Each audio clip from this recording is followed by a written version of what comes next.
Hace tiempo hice un video donde te contaba la historia de la India, desde sus orígenes hasta el siglo XIX. Pero hoy toca ver cómo esta historia les ha sido contada a los propios indios. La versión de los indios difiere de la de nosotros los occidentales, y la gran sorpresa es que en algunos casos los acontecimientos resultaron ser radicalmente cambiados a como nosotros los conocemos. ¿La razón? Pues porque el Estado indio ha creado todo un discurso histórico que le favorece, similar a como ya vimos en los videos de la Unión Soviética y Japón. Episodios como la llegada de los arios, la ocupación musulmana o el periodo mongol son reescritos como parte de una estrategia política de control social. Si creías que la historia blanca de los Estados Unidos era algo interesante, prepárate porque vas a ver algo que te dejará atónito o atónita. Así, sin nada más que añadir, esta es la historia de la India contada para los niños indios. ¿Alguna vez has contado los colores del arco iris? Son muchos. Todos forman parte del arco iris y no pueden separarse. En cierta manera, nuestro país es como un arco iris. Habitantes de numerosas razas que vinieron a la India en épocas diferentes.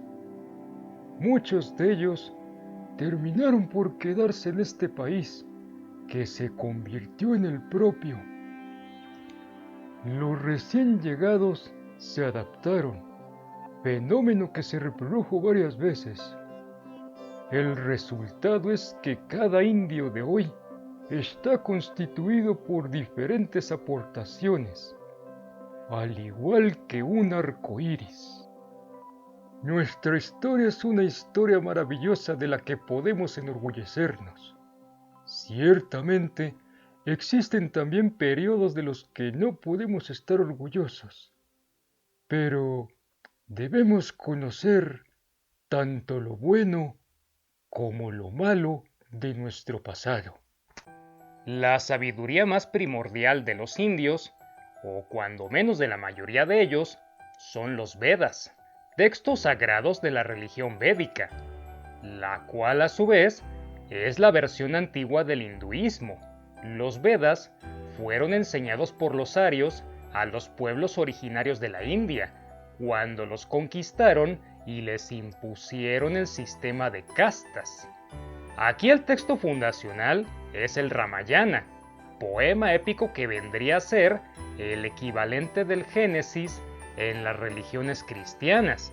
El Ramayana nos cuenta la historia del príncipe Rama, quien es expulsado de su reino por las intrigas de su madrastra, junto con su esposa, Sita, y su hermano, Lakshmana.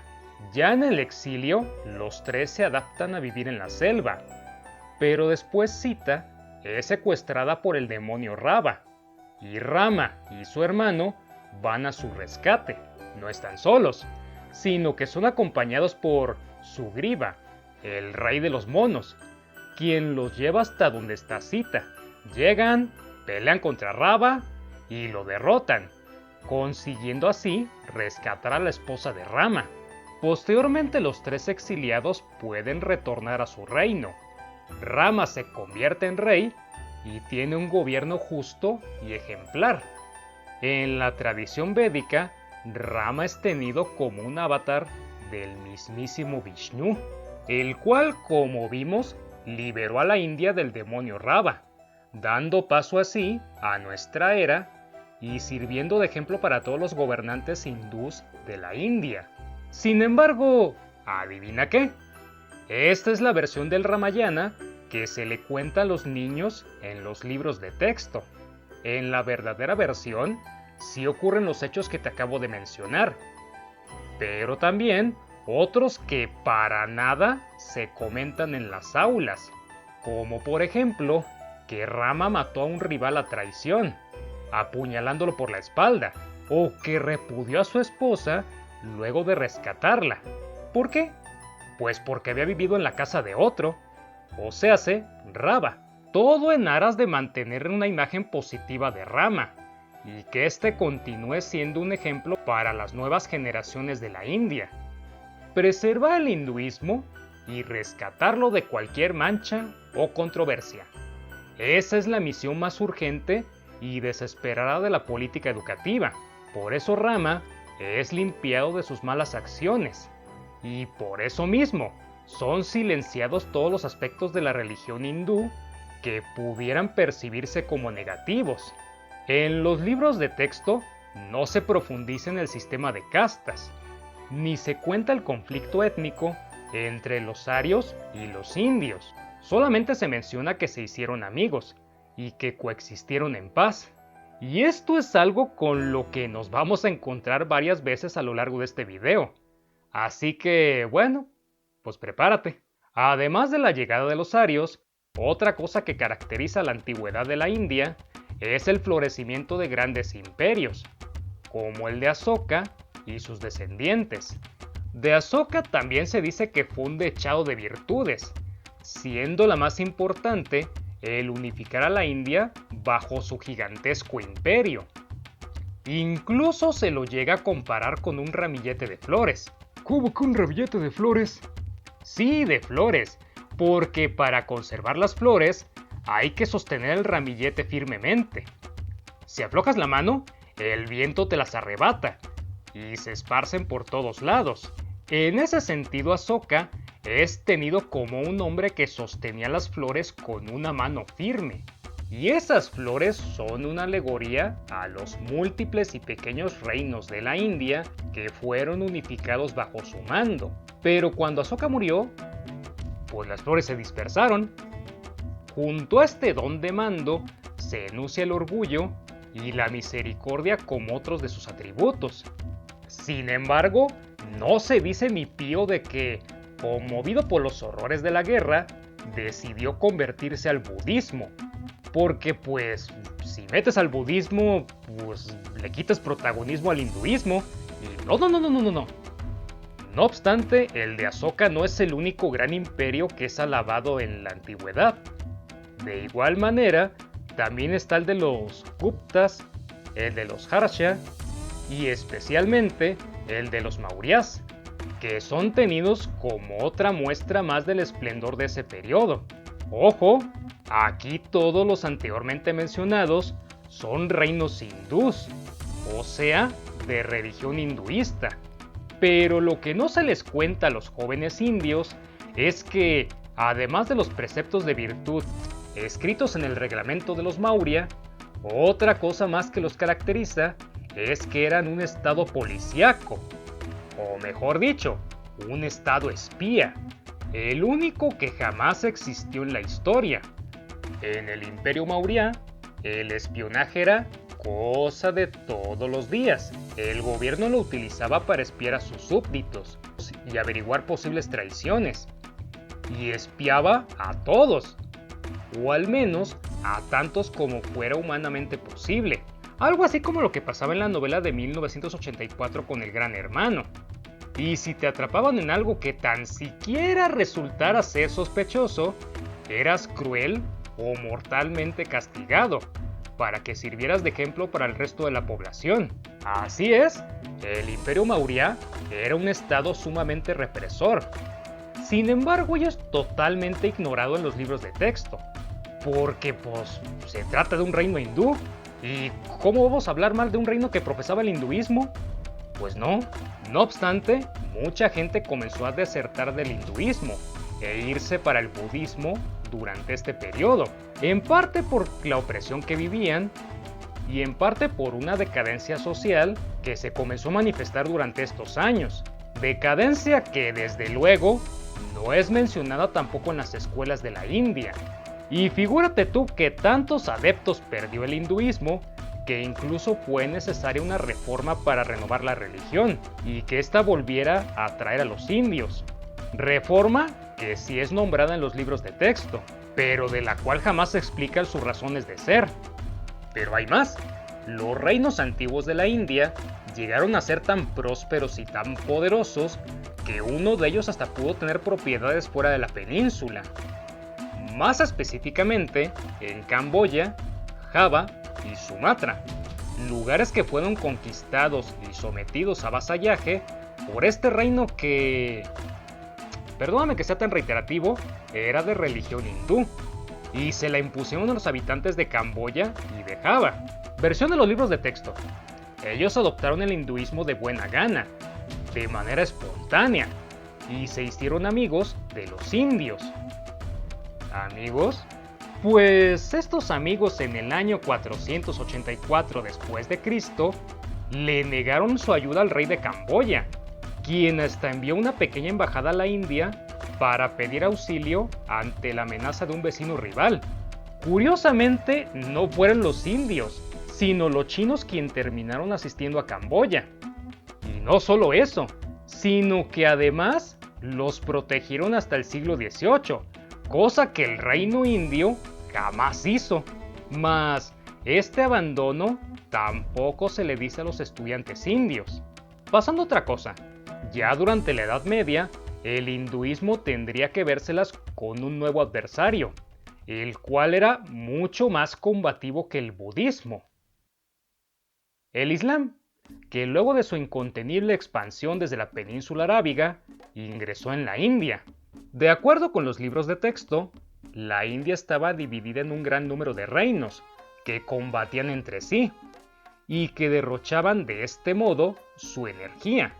En consecuencia, cuando llegó un ataque del exterior, eran demasiado débiles para resistirlo.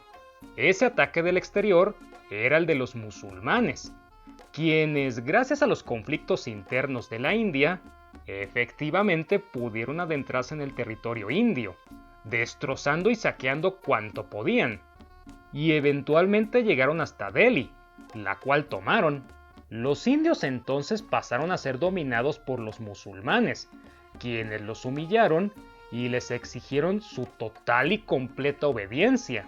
En el libro Children's History of India se menciona esta difícil época y se denuncian los abusos cometidos por parte de los musulmanes. Sin embargo, se remata diciendo que al final la India terminó por absorber a estos invasores, quienes se mezclaron con los indios y adoptaron sus costumbres, en un sincretismo que involucró también al arte y a la religión, lo cual es visto como una victoria simbólica, o no tanto, de los indios sobre los musulmanes, o más correctamente, de los hindús sobre los musulmanes. Plot twist: los musulmanes también hicieron cosas buenas en la India, pero los malditos libros no lo dicen, y dejan solo lo malo. El ejemplo más cabrón de ello es la religión, porque, ¿qué crees? El Islam, que los fuereños querían imponer, era más igualitario que la religión hindú. Recordemos que en el hinduismo hay castas, que dividen a la población en grupos de los cuales no se puede salir. En el Islam no ocurre esta división, y todos son iguales ante Dios, motivo por el cual otra vez la gente comenzó a dejar el hinduismo para abrazar el Islam. Y de nuevo vino otra reforma más al hinduismo, agarrando elementos del Islam para cabidas de poder competir con este.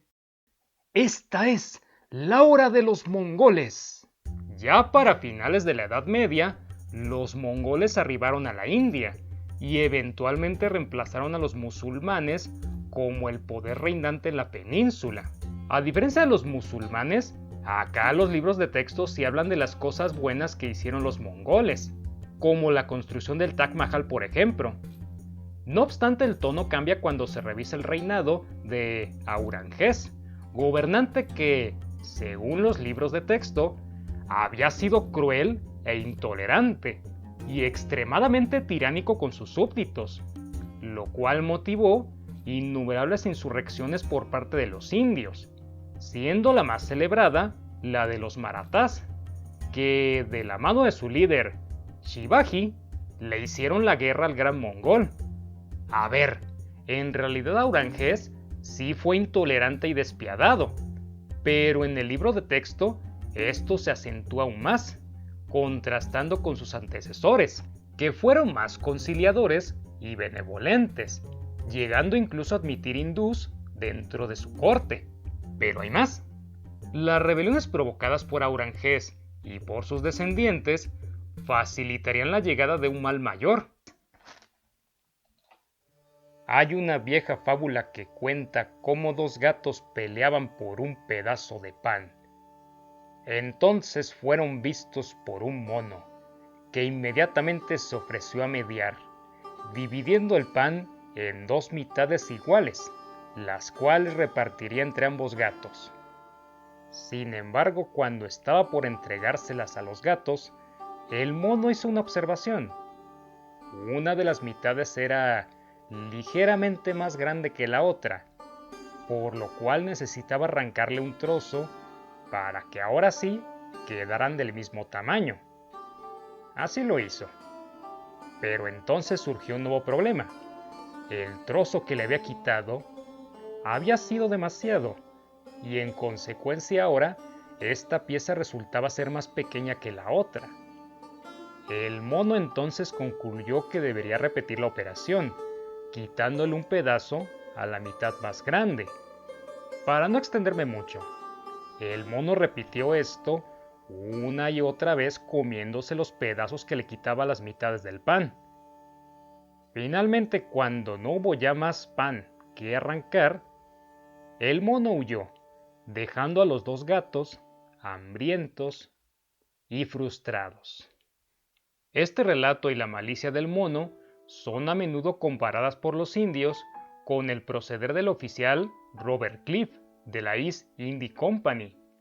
Este funcionario británico se valió de engaños y de movidas sucias para apoderarse de la región de Bengala, primer eslabón de lo que más adelante sería la India británica. No más para que te des una idea, cuando el rey de Bengala ocupó Calcuta y Clive fue a recuperarla, este le dijo al general del rey que si perdía a propósito la batalla, lo recompensaría convirtiéndolo en el nuevo soberano de Bengala. El general, movido por su ambición, se dejó ganar, y Clive, desde luego, no cumplió su promesa, asesinando al general antes de proseguir en su campaña contra el rey de Bengala. La opulencia de la India había atraído mercaderes y conquistadores. Cuando se debilitó el imperio de los mongoles, los ingleses aprovecharon las divisiones internas que había y entonces también aprovecharon para ir ganando terreno en la península. Eventualmente lograron hacerse con todo el territorio, anexación que no soltarían sino hasta ya avanzado el siglo XX. Mientras que para los europeos la India solamente aparece como un enclave y deja de existir como nación desde que los ingleses corrieron a los franceses, a los jóvenes indios se les enseña que la resistencia se perpetuó hasta la independencia, sin solución de continuidad. Se les hacen conocer las hazañas de heroísmo frente a Inglaterra, y se les presentan a los héroes de su libertad. Todas las insurrecciones en contra de los ingleses son exaltadas hasta la epicidad, independientemente de que hayan surtido efecto o no. En cuanto a los caudillos, los líderes de estas rebeliones, estos son tratados como personajes de leyenda, protagonistas de cómic, sujetos cuyas características los colocan a la altura de un superhéroe.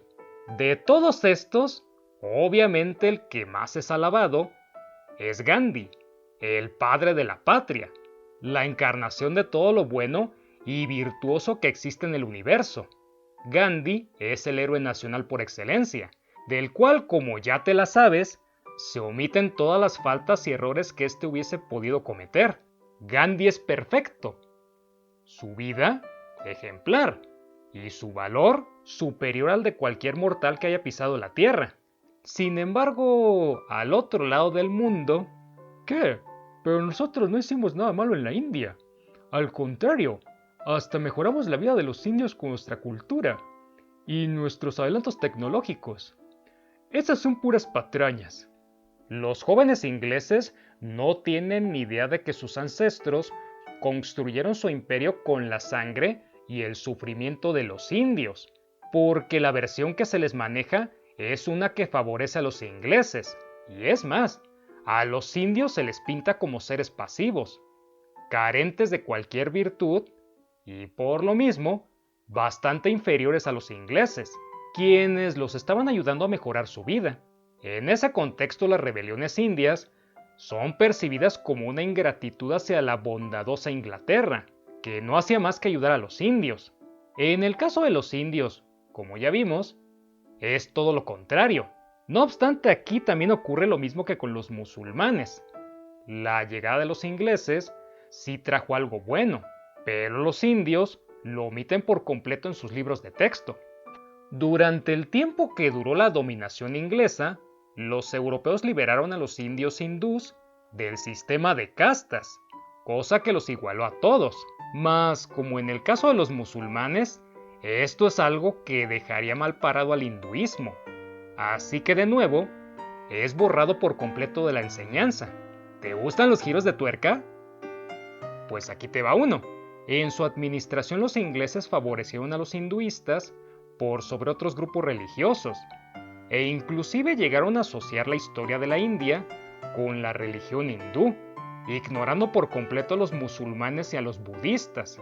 Este mismo modelo cultural que identificaba culturalmente a la India con el hinduismo fue posteriormente tomado por el gobierno indio cuando se alcanzó la independencia, o bueno, quizá un poco antes, ya que Gandhi también bebía de esta corriente. En fin, que el actual gobierno indio desea y quiere que el hinduismo tenga una posición dominante en aquel país, y por eso lo defiende a capa y espada en los libros de texto. Para finalizar el video, es necesario decirte que los más afectados con esta movida han sido los musulmanes, los cuales se han visto atrapados en una guerra que los mismos hinduistas crearon. Deliberadamente se los excluye de los libros de texto, y no se les concede voz y voto en la sociedad. Y por si lo anterior no fuera suficiente, han llegado a sufrir atentados como el que, en 1992, consumió la mezquita de Auyana, ello producto de extremistas hindús. Si te gusta mi trabajo, por favor, suscríbete, activa las notificaciones y comparte el video con tus amigos. Eso es algo que me ayudaría bastante. Mi nombre es Ajay López y te deseo un día histórico.